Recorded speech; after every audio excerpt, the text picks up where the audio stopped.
बाके बिहारी लाल की जय, कृष्ण कन्हैया की जय। भगवान कहते हैं अपने घर के कमजोर लाचार लोगों को नफरत और नीची निगाह से मत देखो। हो सकता है तुम्हें भगवान उन्हीं के नसीब से रोटी रोजी देता हो, उन्हीं की किस्मत ऐसी हो जो तुम्हारा घर अच्छा चल रहा हो।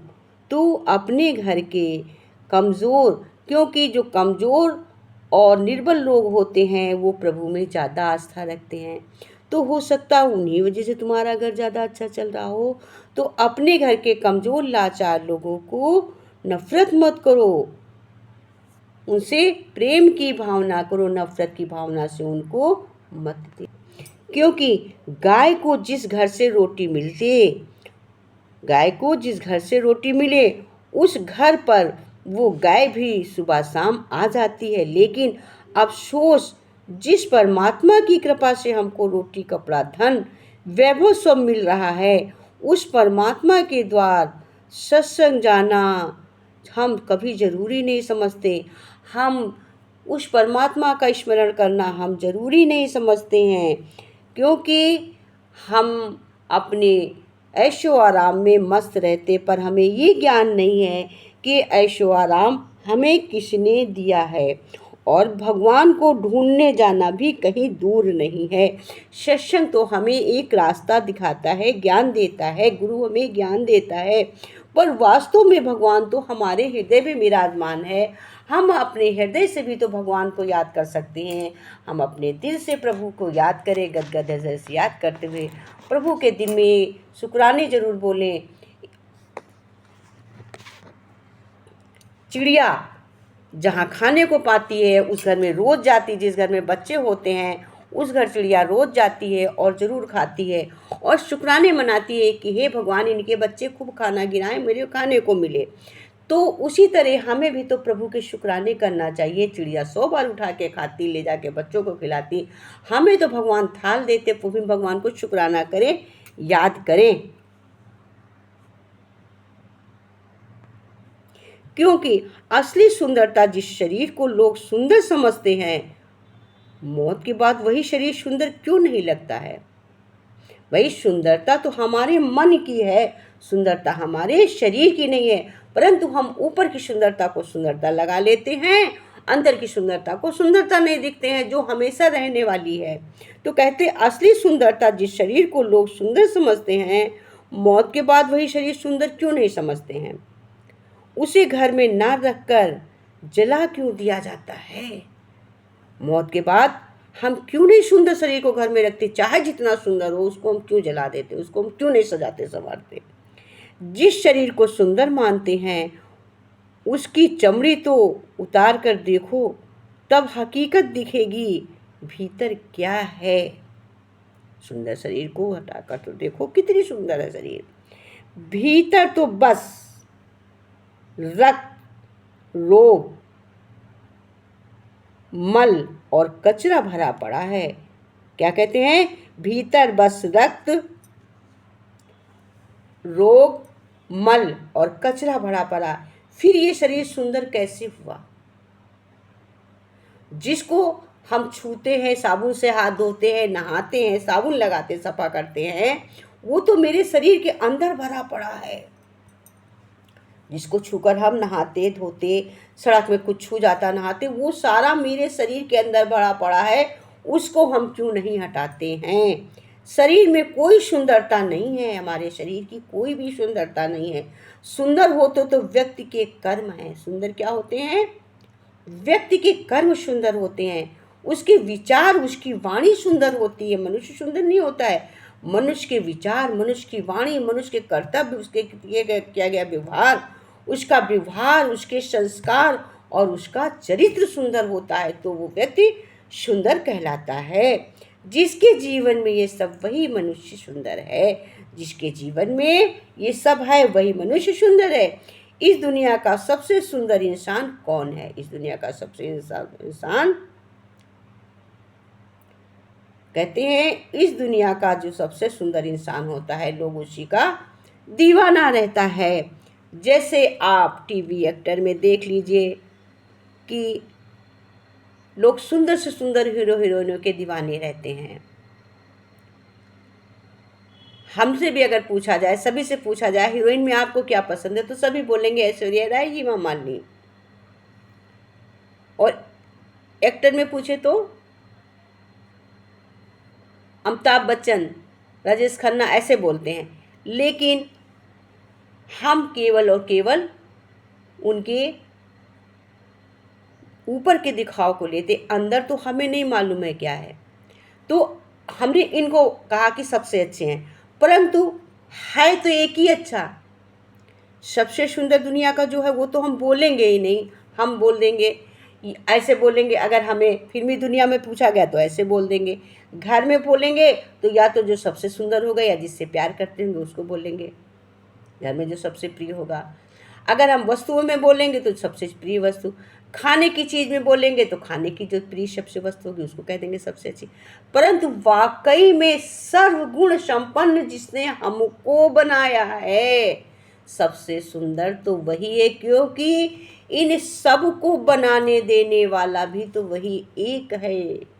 जो सत्ता एक है, इन सब को बनाने वाला भी तो एक ही है। उसने हमें खाने को भी दिया, फिल्मी एक्टर देखने को दिया, घूमने को दिया, सारी वस्तुएं जिसने बनाया, एक बार में हम उसको सुंदर नहीं कहते। जो वाकई में सुंदर है और सत्य है, सुंदर भी है सत्य भी है, उसको तो हम पकड़ते ही नहीं हैं।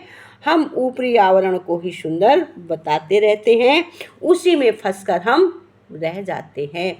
वाकई की सुंदरता को हम पकड़ते ही नहीं हैं। ऐसे एक बार गुरु नानक देव सत्संग करने के लिए एक गांव में गए।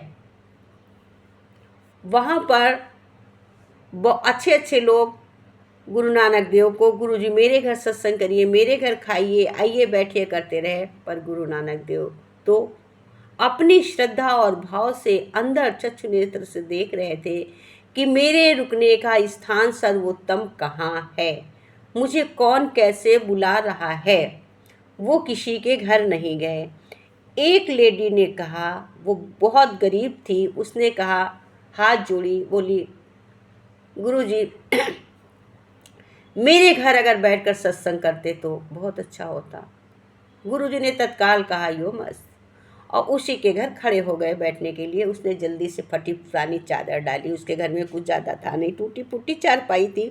उसने टूटी फूटी चारपाई पे चादर बिछा दिया, और चादर बिछाकर गुरुजी जैसे ही अंदर प्रवेश किए, जैसे भी कठौती, पहले कठौती बोली जाती थी लकड़ी की जो होती है, उसमें उसने जल्दी से, जैसे केवट ने पैर धोए थे, उसने कठौती में, केवट में, सबने रामायण देखी है, केवट ने कठौती में पैर धोए थे, कठौते में, उस कठौती जैसी उसके घर में थी, उसने उसी में लाके पैर, गुरुजी के पैर धोए। और कुछ पोंछने को ज़्यादा अच्छे कपड़े नहीं थे, वो जो कपड़ा पहने थी उसी में थोड़ा सा अपना पल्लू पकड़ के उसी से गुरुजी के चरण, गुरु नानक जी के चरण पोछे और कहा, गुरुजी आसन पे पधारिए। अब आसन पे क्या, टूटी फूटी की गुरुजी को अंदरे हो जाए, टूटी फूटी चारपाई, उसे में फटी फुटाटी चद्दरी सी डाल दिया। गुरुजी उस पर बैठ गए और अच्छा सा खूब भाषण किए। अब उसको लगा कि मैंने गुरुजी से सत्संग करने को तो कहा है, लेकिन अब गुरुजी को प्रसाद रूप में हम खिलाएंगे क्या। अब सत्संग भी सुन रही है, वो मन ही मन उधर वो सोच रही है। बेचारी गई जल्दी से। अब उनके शिष्य भी थे साथ में, भाई गुरु जाते हैं जहाँ तो उनके 2-4 शिष्य जरूर साथ में होते हैं। अब शिष्य भी सब देख रहे हैं कि इनके खाने पिलाने की क्या तैयारी हो रही है। अब वो बेचारी अंदर जाके जल्दी जल्दी उसने थोड़ी बहुत जो चीनी थी उसको उसने घोला कि गुरुजी को शरबत पिलाएंगे। शरबत मीन्स जिसको अब आजकल के लोग शरबत ना भी जानते हों, कुछ कुछ जानते होंगे, कुछ नहीं जानते होंगे, तो जिसको हम लोग शिकंजी कह देते हैं, आजकल शिकंजी कहते हैं। तो हम भी शरबती बोलते हैं, वैसे तो मैं भी शरबती बोलती हूँ, लेकिन शिकंजी जानती हूँ तो बोल दे रही हूँ कि शरबत जो लोग ना समझें। तो शिकंजी बनाई। अब उसके बाद बना तो लिया, अब उसको छानना नहीं, उसके घर में वो छाने कैसे। वो छानने के लिए बड़े परेशान थी। फिर उसने जल्दी से एक कपड़ा लिया, पुराना कपड़ा लिया जो गंदा था, उसको उसने जल्दी से मल के पानी से धुल लिया, और पानी से धुल के उस शरबत को छान लिया। अब उसे शरबत को छान लिया, सत्संग समाप्त हुआ। उसने सभी शिष्यों को शरबत दिया और गुरुजी को शरबत दिया। गुरुजी ने उस शरबत को बहुत प्रेम से हिला हिला के, गिलास को खूब हिला हिला के, इतना मतलब इंजॉय या स्वादिष्ट समझ के या इतना करके पिया कि बहुत अच्छा लग रहा है, बहुत ही अच्छा लग रहा है। सारे शिष्य पी रहे हैं तो सारे शिष्य तो मुंह बना बना के पी रहे हैं कि उनका मन ही नहीं कर रहा पीने का। लेकिन अब गुरु पी रहे हैं तो शिष्य को पीना भी है, शिष्य भी पी रहे हैं। तो उसने गुरुजी से कहा कि और ले लीजिए। गुरुजी ने कहा नहीं, लेकिन उसने गुरुजी को थोड़ा सा जितना जितना था उसने गुरुजी को और दिया। गुरुजी ने बहुत भाव से उससे लिया और लेने के बाद में उसको भी उन्होंने खूब अच्छे से पिया और पी के निचोड़ निचोड़ के गिलास पी के, एक एक बूंद उसका पी के, हिला हिला के गिलास की कुछ रह ना जाए, सब लोग देखे कि इसमें कुछ बचा नहीं, शिष्य देखे, और उसको पी के गिलास को रख दिया और सब शिष्यों ने थोड़ा पिया, थोड़ा छोड़ दिया करके रख दिया। उसके बाद सब शिष्य और गुरु चल दिए। अब आगे बढ़ते हैं तो यहाँ जो चादर में बैठे थे, बढ़िया मखमली चादर हो गई उस लेडी के घर में। उस लेडी के घर में सब सामान दिखने लगा, अच्छा होने लगा। अब गुरु तो परम ब्रह्म से जुड़े हुए। अब उस लेडी की तो स्थिति बदल गई, अच्छी स्थिति। अब वो कह रही मेरे घर भगवान, अब वो तो इतनी प्रसन्न। लेकिन अब गुरु प्रभु रूप में आए थे, प्रभु गुरु रूप में आए थे। अब गुरु जी तो आगे बढ़ गए। फिर भी क्या हो रहा है, एक शिष्य को वोमिट आई, उसने पलटी करी, दूसरे को वोमिट आई, उसने पलटी करी, ऐसे ऐसे करके सारे शिष्यों ने पलटी कर दी। गुरुजी ने कहा क्या है, सबको पलटी आती जा रही, सबके वोमिट ही हो रही है। तो शिष्य बोले अरे गुरुजी, अगर आपको बता दें तो आपको भी तो पलटी आएगी, वोमिट होगी। गुरु ने कहा क्यों पलटी होगी, हमको पलटी क्यों होगी, तुम लोग को हो रही तो हमको भी होगी। बोले नहीं गुरुजी, अगर हम बता दें तो पलटी होगी जरूर, कहीं बताओ। कहे अरे गुरुजी, उसके घर में चीनी नहीं थी, जरा सी चीनी तो हिलो हिलो के उसने शरबत बनाई और बनाने के बाद छन्ना छानने को ना था, उसने कपड़े से, गंदे कपड़े से छाना। तो गुरु ने कहा तूने वहाँ पे गंदा कपड़ा देखा, गंदी संदी चीनी देखी, गंदे बर्तन देखे, लेकिन मैंने उसकी श्रद्धा देखी है। मैंने तो कपड़ा देखा ही नहीं जिस कपड़े को तुमने अंदर जा जा के देखा, मैंने तो केवल और केवल उसका श्रद्धा भाव देखा कि उसने मेरे को कितने श्रद्धा भाव से बैठाया, कितने श्रद्धा भाव से मुझे सेवा करी, कितने श्रद्धा भाव से सत्संग सुनी और लोगों को बुला के लाई कि सत्संग सुनने चलिए, लोगों को बटोर के महल्ले से लाई। तो वो कैसी थी, उसकी श्रद्धा थी। और कितने लोगों को उसने ला के बैठा के सत्संग सुनाया, हाथ जोड़ जोड़ के कि चलो मेरे घर सत्संग। उसके घर लोग आए, ये तो उसने कुछ बना के रखा लोगों से। इतनी गरीब जिसको तुम समझ रहे हो वो थी, फिर भी उसने कुछ सबसे जोड़ रखा था, तब तो उसके घर लोग सत्संग सुनने आए। तो मैंने तो केवल उसकी श्रद्धा पी है, शरबत और शिकंजी तो ली ही नहीं। तुमने शरबत और शिकंजी यूज किया, हमने उसकी श्रद्धा यूज करी है, तो हमें कभी वॉमिट नहीं होगी। हमें तो इतनी खुशबू आ रही थी पीने में कि हम कुछ बता भी नहीं सकते हैं। तो कहते हैं कि गुरु हमारी श्रद्धा लेता है, प्रभु हमारी श्रद्धा लेते हैं, और इंसान मेरा मन लेता है, मेरा शरीर सुंदर देखता है, हमारा सब कुछ सुंदर देखने की कोशिश करता है, हमको पैसा कौड़ी से तौलता है, हमको हर एक चीज़ से हमें मकान देख के तौलता है। लेकिन गुरु हमारा श्रद्धा भाव देखकर ही हमारा केवल श्रद्धा को ही लेता है, श्रद्धा के अलावा हमारा कुछ भी नहीं लेता है। हमारे पास, हम करोड़पति हो, हमारे गुरु को, हमारे ईश्वर को, हमारे आराध्य को उससे क्या मतलब, अगर उससे मतलब रखें तो हमको दे ही क्यों। अगर उनको उस चीज़ की चाहत हो जो हमारे पास करोड़ों है, अगर उसकी चाहत उनको होती तो वो हमें क्यों देते। तो गुरु हमारे रुपए पैसे, हमारी चीज़ से चाहत नहीं रखते हैं। भगवान हमारे रुपए पैसे, हमारे चीज़ से चाहत नहीं रखते हैं। भगवान केवल और केवल हमारी श्रद्धा से भूखे होते हैं। जब हम भगवान को धूप बत्ती जलाते हैं, ढेर सारा भोजन रखते हैं, तो भगवान क्या लेते हैं, मेरी श्रद्धा लेते हैं। केवल धूप बत्ती की खुशबू भगवान ज़रूर लेते हैं। क्यों? खुशबू तो भगवान लेते क्योंकि वो मेरी श्रद्धा उसमें जुड़ी हुई है। एक आदमी बहुत गरीब था, उसके दोस्त ने कहा कि तुम्हारे ऊपर गरीबी है, तुम कृष्ण भगवान की मूर्त लाकर उसकी पूजा करो, तुम्हारे कष्ट दूर हो जाएंगे। वो कृष्ण भगवान की मूर्त लाकर पूजा करने लगा, लेकिन उससे कुछ दिन करता रहा, साल भर तक उसको कोई फायदा नहीं समझ में आया। रोज धूप बत्ती अगरबत्ती जलाए, भोग लगाए जो हो सके। एक दिन उसके लोग से पूछा तेरे को फ़ायदा नहीं हुआ? बोला हमें कुछ भी फ़ायदा नहीं हुआ, हम कृष्ण की पूजा करते। बोला अच्छा, अब तू ऐसा कर, तू काली जी की पूजा कर। बोला अच्छा। वो गया काली जी की मूर्ति ले आया, काली जी की पूजा करने लगा। एक दिन उसके दिमाग में आया कि जो काली जी को धूप बत्ती अगरबत्ती लगाते हैं, तो ये कृष्ण जी को हमने टाड़ के ऊपर जो रख दिया है, तो ये सूंघते हैं मेरी धूप बत्ती अगरबत्ती। तो उसने कहा रुक जाओ कृष्ण जी, तुमको सब भाई धूप बत्ती अगरबत्ती सूंघते हो, हम जलाते हैं। उसने कपड़ा लिया, कहा आज तो इनका मुंह बांध देंगे हम टाड़ पे चढ़ के, ये हमारी धूप बत्ती अगरबत्ती जिसमें ना सूंघे। अब वो जैसे ही हाथ बढ़ा के कृष्ण जी को पकड़ने चला, कृष्ण जी से ने उसके हाथ पकड़ लिए, दोनों हाथ पकड़ लिए। अब वो अचाक उसने कहा कि अरे प्रभु, आज आपने हमको दर्शन कैसे दिए, मेरे हाथ क्यों पकड़ लिए? भगवान ने कहा कि अब तक तूने मेरे को एक मूर्ति समझ के तूने मेरी पूजा करी है, धूप बत्ती अगरबत्ती जलाई है, लेकिन आज तूने सोचा कि भगवान मेरे द्वारा जलाई हुई धूप बत्ती ग्रहण करते हैं, अगरबत्ती ग्रहण करते हैं, जब मैं भोल लगाता हूँ वो ग्रहण करते हैं। तूने मुझे ना देने की चेष्टा करी, तूने सोचा कि ये जीते जागते हैं, ये खाते हैं, ये पीते हैं, इसलिए मैं तो एक जीवित जागता प्रमाण हूँ, मैं जीवित जागता हूँ, मेरी मूर्ति थोड़ी है। मैं तो तेरे हृदय में बैठा था, तू अपने हृदय को खिलाता है, मैं खा लेता हूँ। तू अगरबत्ती जलाता, मैं तेरे हृदय से सूंघता हूँ। तू मूर्ति समझ रहा था, आज तूने मुझे भगवान समझा है, इसलिए मैं प्रकट हुआ। तो हम कहते हैं जब हम मन और श्रद्धा से करते हैं, श्रद्धा से ही दी हुई चीज़ भगवान को समर्पण होती है। और श्रद्धा मेरे भाव से है, केवल मेरे जो भाव हैं, बहुत भगवान को कुछ नहीं चाहिए। भगवान मेरे भक्त के वश में है, भगवान ना कि भक्त भगवान के बस में है। सेवरी के बस में भगवान थे, सेवरी के घर आए और दर्शन दिए, उनके जूठे बेर भी खाए, ना कि सेवरी भगवान के पास चल कर गई। इस तरह से भक्त के बस में है भगवान।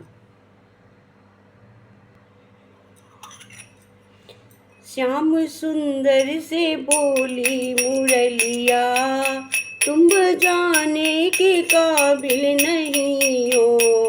श्याम सुंदर से बोली मुरलिया, तुम बजाने के काबिल नहीं हो।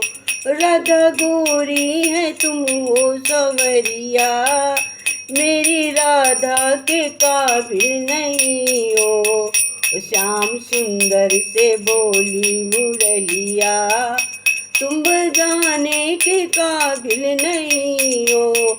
राधा गोरी हो तुम हो सांवरिया, मेरी राधा के काबिल नहीं हो।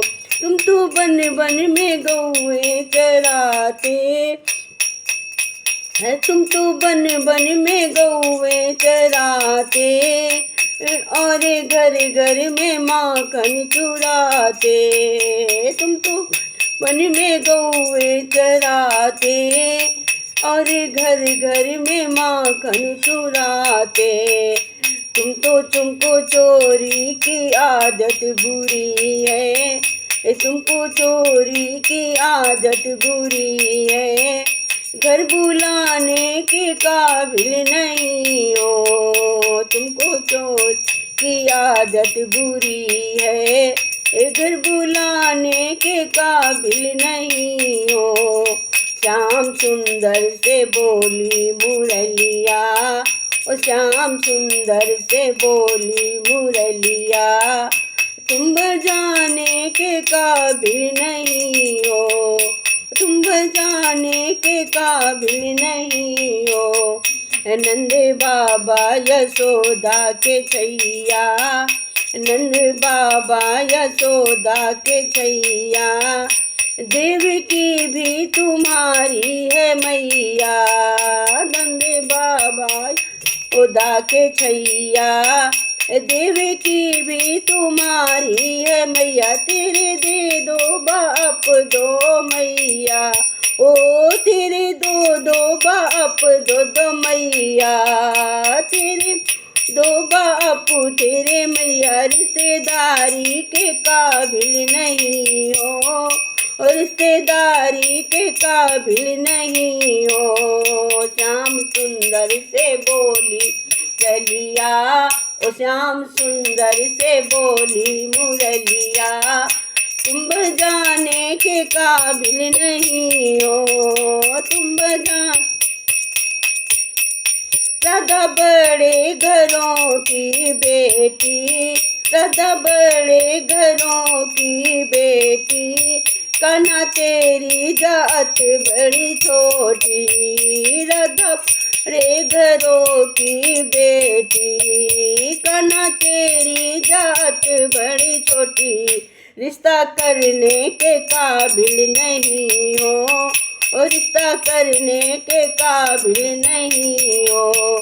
श्याम सुंदर से बोली मुरलिया, श्याम सुंदर से बोली मुरलिया, तुम बजाने के काबिल नहीं हो, तुम बजाने के काबिल नहीं हो। श्याम सुंदर से बोली मुरलिया, तुम बजाने के काबिल नहीं हो।